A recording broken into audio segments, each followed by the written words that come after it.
Anong Lucky Me Easy Pancit Canton recipe mo? Easy peasy! Paghahaluin natin yung Lucky Me Pancit Canton at Lucky Me Beef Noodles. Konting tubig lang yan gagamitin natin. Pag medyo tuyo na yung tubig, ilalagay natin yung Lucky Me Beef Noodles seasoning. Kalahati lang ng sachet ilalagay natin kasi baka maalat pagka binuo. Haluin nating mabuti. Yan. Hanggang sa ma-dissolve yung seasoning at lumabas na ang aroma.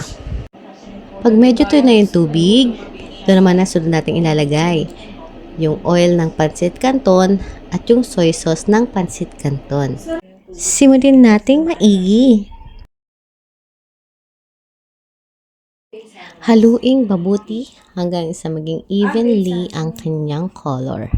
Ayan, as you can see, medyo konti na lang ang ating tubig. Na-absorb na ng noodles ang mga tubig. Ilalagay naman natin ang seasoning ng pancit canton.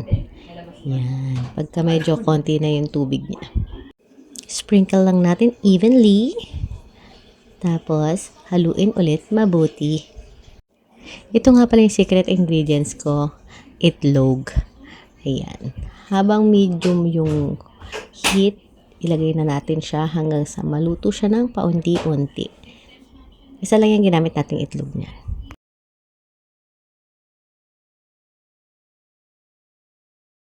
At syempre, ito-taste test na natin siya. Baka sabihin nyo, hindi siya edible.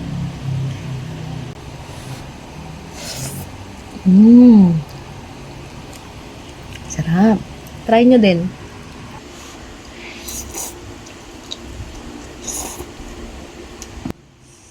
Sarap this! Eh ikaw, anong easy peasy recipe mo? Lucky